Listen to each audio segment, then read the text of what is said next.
नमस्कार दोस्तों, स्वागत है आपका आप सभी के आपके अपने चैनल नॉलेज स्काई पर। मैं हूं आपका दोस्त अंबर तिवारी और यहाँ पर एक बहुत जानदार शानदार सा सेशन मैं आप सभी के लिए फिर से लेकर आ गया हूँ। जैसा कि आप सभी को पता है कि यूपीएससी, ईपीएफओ, ईपीएफसी 2025 अब कंफर्म हो चुका है। जी हाँ दोस्तों, आरटीआई जो है वो जा चुकी है आपकी, क्लियर, और अराउंड हमें 230 वैकेंसीज़ के लिए फ़ाइट करने मिलने वाला है। अब सबसे बड़ा इशू था बच्चों के लिए एज से रिलेटेड, तो ये एज से रिलेटेड इशू जो है वो मैंने सॉल्व कर दिया सभी बच्चों का कि भाई आप मान के चलिए कि एपीएफसी के लिए, एपीएफसी की जो पोस्ट है उसके लिए आपकी एज 35 ही रहने वाली है और ईओ वाली वैकेंसी के लिए जो पोस्ट है वो आपकी 30 रहने वाली है। आउट ऑफ द बॉक्स कुछ आ जाए वो ठीक है, अदरवाइज़ 95 प्लस परसेंटाइल तो यही रहने वाला है, कोई दिक्कत है नहीं। आज की क्लास में जैसा कि आपने थंबनेल में देख लिया होगा, मैं 4 टफ सब्जेक्ट जो हैं आपके, जो आपके फोर्थ क्वाड्रेंट में लाई करते हैं, आज उनके बारे में बात करने वाला हूँ कि उनकी टाइमिंग आपकी कैसे होनी चाहिए, उनको कितना समय देना चाहिए और कैसे वहाँ पर आप मैक्सिमम स्कोर कर सकते हैं। ये वीडियो मैंने इसलिए लिया क्योंकि बच्चों के लगातार मुझे आ रहे हैं कि सर आप सब्जेक्ट वाइज बताइए सारी चीज़ें। तो इंडस्ट्रियल रिलेशन, लेबर लॉ के लिए मैं ऑलरेडी बना चुका हूँ स्ट्रैटेजी वीडियो, मैं इंग्लिश के लिए बना चुका हूँ ऑलरेडी स्ट्रैटेजी वीडियो, मैं मैथ्स रीजनिंग के लिए बना चुका हूँ ऑलरेडी स्ट्रैटेजी वीडियो। आज हम बात करने वाले हैं हिस्ट्री, इकोनॉमी, ज्योग्राफी, पॉलिटी और करंट अफेयर को लेकर। जी हाँ दोस्तों, इन चीज़ों को लेकर आज मैं आपसे बच्चों के साथ बात करने वाला हूँ। बहुत इफेक्टिव सेशन रहने वाला है, ज़्यादा समय नहीं लूँगा, मैक्सिमम 20 मिनट में मैं इस क्लास को कंप्लीट कर दूँगा। क्लियर, कैसे आप इस सेक्शन में अच्छा स्कोर कर सकते हैं। देखिए, फ़ायदा ये है कि मैंने आपसे बताया कि क्वाड्रेंट फर्स्ट और क्वाड्रेंट सेकंड के साथ, आप बहुत ईजीली, आप सभी बच्चे जो हैं वो बहुत ईजीली एक अच्छा स्कोर कर पाएंगे। बहुत ईजीली एक अच्छा स्कोर आप सभी बच्चे जो हैं वो कर पाएंगे, किसी तरह की कोई समस्या नहीं है, क्योंकि इसके लिए नॉलेज स्काई ने सफिशिएंट कंटेंट वीडियो के माध्यम से और हमारे जो 399 के कोर्स है उसके माध्यम से आप सभी बच्चों के लिए अवेलेबल करा दिया है। यदि अभी तक आपने उस कोर्स को नहीं परचेज़ कराया तो मैं रिक्वेस्ट करूँगा कि डिस्क्रिप्शन बॉक्स में हमारी एप्लीकेशन की लिंक है, वहाँ पर जाएँ और उस कोर्स को आप सभी लोग परचेज़ कर लें। वो वर्थ होगा आप सभी के लिए, मेरा वादा है आप सभी बच्चों से। ठीक है, अब बात करते हैं हम आगे की कहानी की तरफ। बाकी की ये जो आपके थर्ड क्वाड्रेंट है आपका और जो फोर्थ क्वाड्रेंट है, ये आपको आपके सेकंड सेक्शन, पहले जो दो क्वाड्रेंट हैं ये आपको सेफ जोन में ले जाएंगे, लेकिन लास्ट के जो 2 क्वाड्रेंट हैं इनमें जो सब्जेक्ट है ये आपको एक्सटेंडेड जोन में ले जाएंगे। एक्सटेंडेड जोन से मेरा मतलब यहाँ पर ये रहेगा कि आपको अपनी स्कोरिंग को बूस्ट करने में जो है वो फ़ायदा मिलेगा। यदि ऑडियो वीडियो क्रिस्टल क्लियर है, सभी चीज़ें प्रॉपर है, तो एक बार लाइव चैट के थ्रू मुझे सभी बच्चे बताएंगे कि सर सारी चीज़ें क्लियर है, और यदि क्लियर है तो हम इस ताबड़तोड़ सेशन को जो है वो आगे लेके जाएंगे। ठीक है, चलिए स्टार्ट करते हैं। जैसा कि हम सभी देख चुके हैं कि भाई इतने सब्जेक्ट हैं जो आने और मैंने इनको अलग अलग क्राइटेरिया में आप सभी को बता भी दिया है। आज हम बात करने वाले हैं यहाँ से इन 4 सब्जेक्ट के बारे में हम बात करने वाले हैं, प्लस करंट अफेयर को मैं लेने वाला हूँ कि कैसे आपको इन सब्जेक्ट को कॉन्कर करना है, कितना कितना समय देना है। आप आज से ही दे सकते हैं या कुछ समय बाद दे सकते हैं, दोनों तरह की स्ट्रैटेजी पर मैं बात करने वाला हूँ। सेशन डेफिनेटली बहुत इंपॉर्टेंट रहने वाला है आप सभी बच्चों के लिए, no doubt about it. Clear दोस्तों, उसके अलावा मैं बता दूं आप सभी बच्चों को कि यहाँ पर हमारा ये जो कोर्स है ये 399 का कोर्स अवेलेबल है। यदि आप चाहें तो आप इसे भी परचेज़ कर सकते हैं। इसमें से पीडीएफ से सिर्फ और सिर्फ पीडीएफ मिलेंगे आपको और कुछ भी नहीं मिलेगा। ठीक है, फुल लेंथ टेस्ट की पीडीएफ, लाइव क्विज़ेस मिलेंगे, ठीक है, एमसीक्यू पीडीएफ मिलेंगे 12, और इसमें चीज़ें हम और ऐड करते जा रहे हैं, तो परेशान नहीं होना है, और चीज़ें इसमें ऐड होती जाएंगी। It is not final yet, और चीज़ें मिलेंगी, इतनी तो हैं, और भी चीज़ें हम इसमें ऐड करते जा रहे हैं, तो ये फाइनल नहीं है, और भी चीज़ें इसमें जोड़ देंगे। ठीक है, चलिए। यहाँ पर आप लोग देख चुके थे कि ये जो 4 क्वाड्रेंट मेथड मैंने आपको बताई थी, और इन 4 क्वाड्रेंट मेथड में इस पहले 2 क्वाड्रेंट के बारे में बहुत बात हो चुकी है, तो इसके बारे में मैं आज बिल्कुल भी बात नहीं करूँगा। आज पूरी बात होगी इन दोनों क्वाड्रेंट में, और सबसे स्पेसिफिकली जो हम डिस्कस करने वाले हैं आज, इसको डिस्कस करने वाले हैं जो कि टफ भी है और लो स्कोरिंग भी है। टफ इस कंटेक्स्ट में रखा है कि भाई इसमें सिलेबस कितना ज़्यादा है, प्लस इसमें टाइम कितना लगने वाला है, प्लस इसका स्टैंडर्ड कितना रहता है, तो उस हिसाब से मैंने इनको टफ में रखा है। क्यों? सिलेबस बहुत ज़्यादा, हिस्ट्री की बात करें, ज्योग्राफी की बात करें, पॉलिटी की बात करें, करंट अफेयर की बात करें, टाइम बहुत ज़्यादा टाइम कंज्यूमिंग है, क्योंकि आप पढ़ेंगे, भूलेंगे, फिर भूलेंगे, एंड सो ऑन, ये चलता जाएगा। और स्टैंडर्ड की बात करूँ तो भाई स्टैंडर्ड है, हिस्ट्री में अच्छे क्वेश्चंस आते हैं, ज्योग्राफी में काफ़ी अच्छे क्वेश्चंस आते हैं, पॉलिटी थोड़ी सी, इन सब में सबसे आसान पॉलिटी मानता हूँ मैं, मेरी पसंदीदा सब्जेक्ट में से एक है पॉलिटी। ठीक है। और करंट अफेयर तो आप लोग जानते हैं कि अथाह समुद्र है, इसका कोई ओर छोर नहीं है। तो इन दोनों चीज़ों पर जो है हम चारों चीज़ों सब्जेक्ट पर हम जो है वो आज बात करने वाले हैं। इन पर बात मैं फिर कभी करूँगा आप सभी के साथ। ये एक सेक्शन हमारा अभी भी रह जाएगा, तो इसके लिए एक डेडिकेटेड वीडियो अलग से आएगा। बाकी इन दोनों के लिए मैं डेडिकेटेड वीडियो ऑलरेडी बना चुका हूँ। सो हम बात करें टफ सब्जेक्ट लो स्कोर की से रिलेटेड, तो यहाँ पर हिस्ट्री है, यहाँ पर ज्योग्राफी है, यहाँ पर पॉलिटी है, यहाँ पर इकोनॉमी है, यहाँ पर करंट अफेयर है। अब यदि मैं बात करूँ इन सब्जेक्ट के लिए, तो यहाँ पर दो कैटेगरी के बच्चे हैं। यहाँ पर दो कैटेगरी के बच्चे हैं। एक जो मान लीजिए गुड है ना, दूसरे जो बिलो एवरेज हैं या फिर लो लेवल पर लाई करते हैं, जिनके ये सब्जेक्ट बहुत ज़्यादा अच्छे नहीं हैं। ठीक है। अब जिन बच्चों के ये सब्जेक्ट बढ़िया हैं उनके लिए तो कोई इशू नहीं है। जैसे कि मैं बात करूँ यूपीएससी वाले जो बच्चे हैं, जो स्टेट पीसीएस वाले बच्चे हैं, उनके इन सब्जेक्ट पर ठीक ठाक कमांड है, इनके सब्जेक्ट पर ठीक ठाक कमांड रहेगी। लेकिन वहीं पर कुछ सिनारियो, कुछ ऐसे भी बच्चे हैं जो एसएससी की प्रिपरेशन कर रहे होंगे, जो बैंकिंग की प्रिपरेशन कर रहे होंगे, और वो इस एग्ज़ाम के लिए अपीयर हो रहे होंगे, किसके लिए, ईपीएफसी के लिए। तो वहाँ पर बहुत कम समय में इतने सारे सब्जेक्ट को पढ़ पाना आसान नहीं है। टेक्निकली मैं बात करूँ तो आपको लगभग 6 से 8 महीने का डेडिकेटेड टाइम चाहिए इन सब्जेक्ट को कंप्लीट करने के लिए, 1 2 3 4। लेकिन आपके पास माफ़ी चाहूँगा, लेकिन आपके पास इतना डेडिकेटेड टाइम नहीं होगा, दैट्स फॉर श्योर। आप सभी के पास इतना डेडिकेटेड टाइम नहीं रहने वाला, ये पक्की बात है। तो फिर कैसे हम एक लिमिटेड टाइम में एक अच्छा स्कोर यहाँ पर खड़ा कर सकते हैं, ये बात आती है हमारे सामने कि भाई कैसे हम लिमिटेड टाइम जो कि हमारे पास है उसमें एक अच्छा स्कोर यहाँ पर खड़ा कर पाएँ। अब सबसे पहले बात आती है, देखो, दो कैटेगरी की, कि भाई जो लोग हैं जो बढ़िया है पहले से, तो जो लोग बढ़िया है पहले से उन्हें सिर्फ चाहिए रिवीजन, और कुछ ऐसे जिन्हें चाहिए बिल्कुल स्टार्टिंग से तैयारी। ठीक है। तो अब यहाँ पर मैं पहले तो एक डाउट क्लियर कर दूँ कि ये दो कैटेगरी, मैं बहुत सारी कैटेगरी में आज क्लास को डिवाइड करके रखा है और हर एक कैटेगरी के हिसाब से इन सब्जेक्ट को तैयार करने का पैटर्न बताऊँगा। तो यदि आप ए कैटेगरी में आते हैं, जिनने पहले से पढ़ रखा है, जो स्टेट पीसीएस या यूपीएससी के बच्चे हैं, या जिनके इस सब्जेक्ट पर अच्छी कमांड है, इसमें 3 लोगों को रख रहा हूँ, जो स्टेट पीसीएस या यूपीएससी के बच्चे हैं या जिनकी इस सब्जेक्ट में गुड कमांड है। यदि आप इन 3 कैटेगरी में से एक में आते हैं तो आप मेरे स्लॉट ए में रहेंगे, और यदि आप मेरे स्लॉट ए में रहेंगे तो यहाँ पर आपको सिर्फ रिवीजन करना है। और यदि आपको सिर्फ रिवीजन करना है तो रिवीजन के लिए पहला है, तरीका नंबर 1 है कि आप इसे स्टार्ट करेंगे फर्स्ट एंड सेकंड क्वाड्रेंट के बाद। मतलब जब आप फर्स्ट एंड सेकंड क्वाड्रेंट को कंप्लीट कर लेंगे तब आप इन सब्जेक्ट के पास आएंगे। यदि आप ए कैटेगरी में आते हैं, यदि आप एक ऐसे स्टूडेंट हैं जो कैटेगरी नंबर ए में आते हैं, तो मैं आप सभी को बता दूं कि आपको क्या करना है। देखिए, मैं कमेंट आज बाद में पढ़ूंगा ताकि डिस्ट्रैक्ट ना हो, आज मैं पूरे कंटेंट पर ध्यान दूंगा।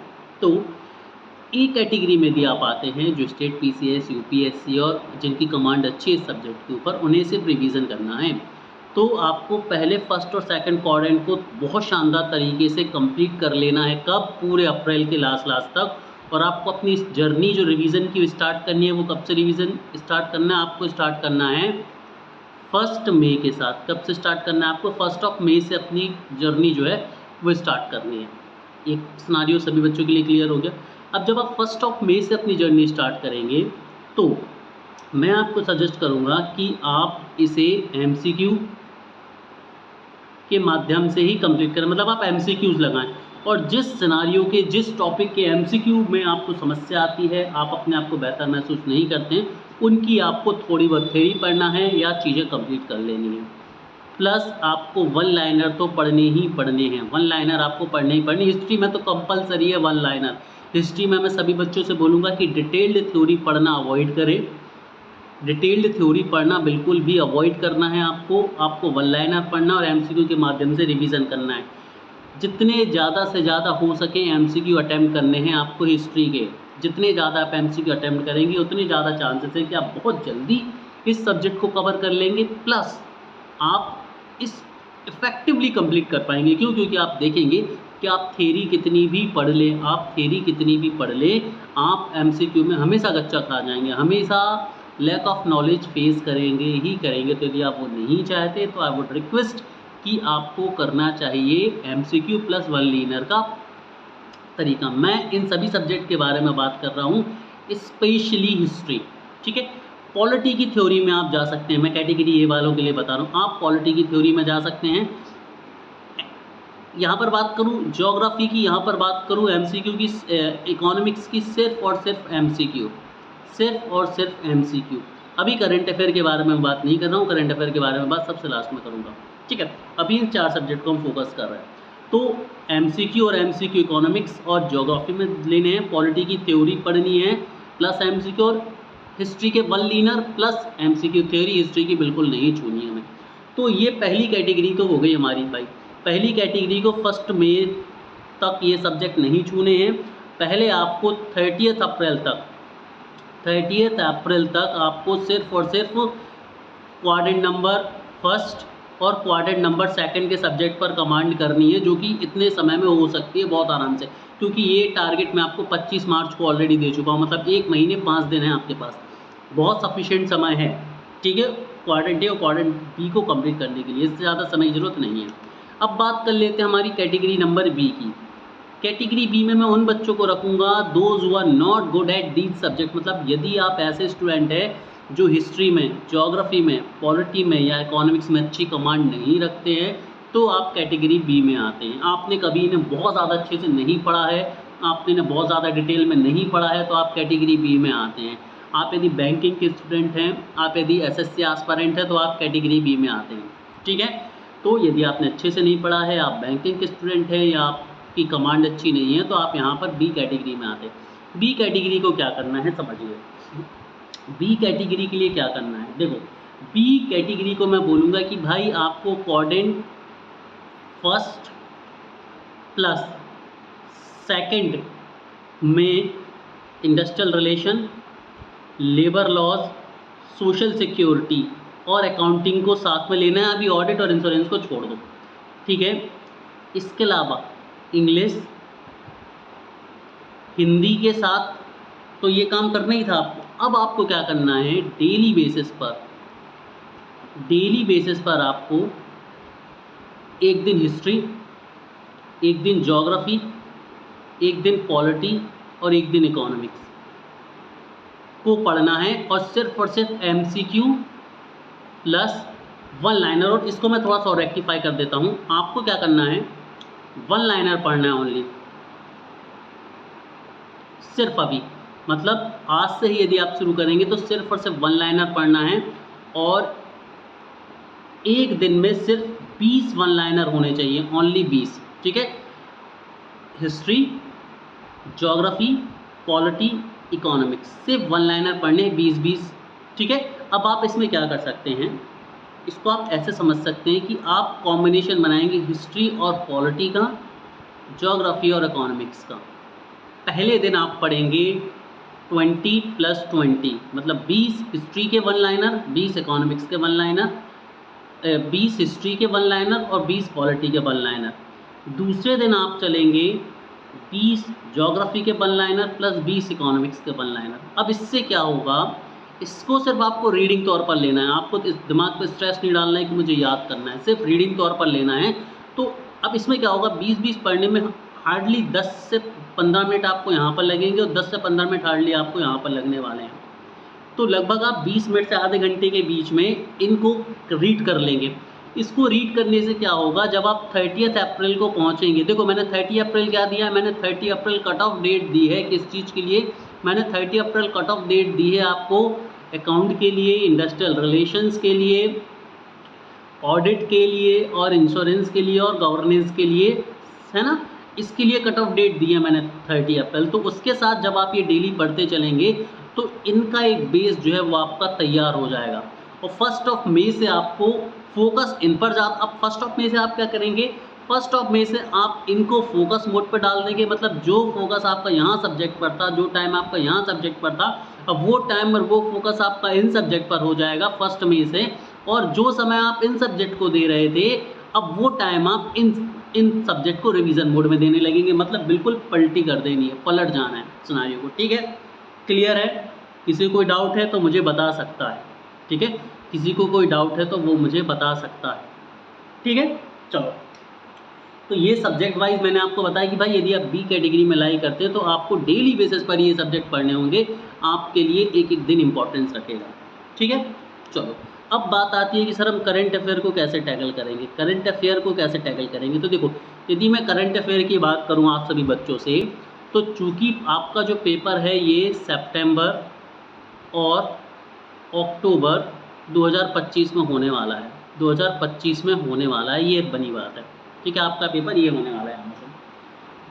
तो उस सिनारियो में देखिए, पूरे के पूरे करंट अफेयर को कि कितना करंट अफेयर पढ़ना है पहले तो ये समझ लीजिए।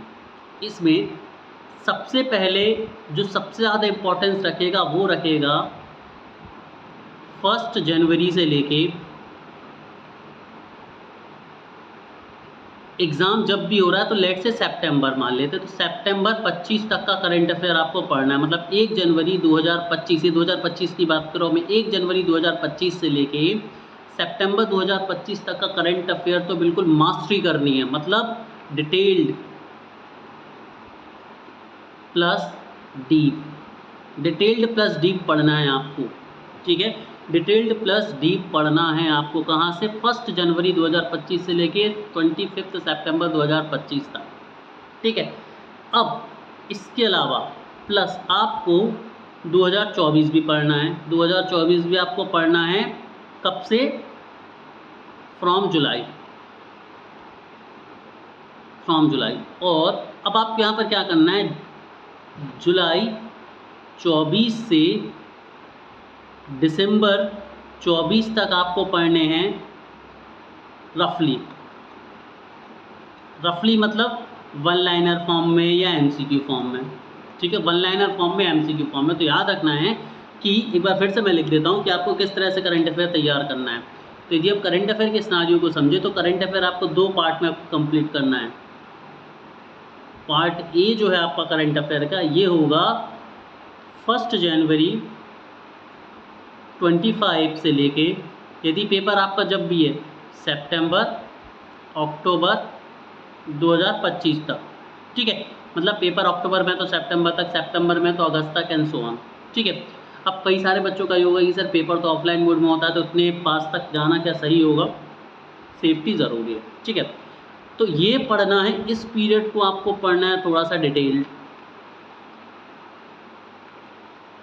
ठीक है, प्लस पार्ट बी जो होगा आपका करंट अफेयर का, पार्ट बी में आपको क्या करना है, जुलाई 24 से लेकर दिसंबर 24 तक पढ़ना है आपको। लेकिन ये पढ़ना है सिर्फ एमसीक्यू और वन लाइनर फॉर्म में। मतलब इनको डिटेल्ड और डीप नहीं जाना है, डिटेल्ड प्लस डीप आपको यहाँ रहना है।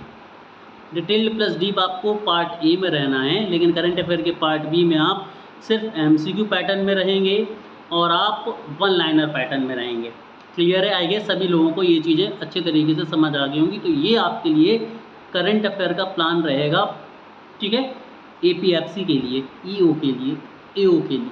क्लियर? सो आई गेस सभी बच्चों को चीज़ें यहाँ तक समझ आ गई होंगी।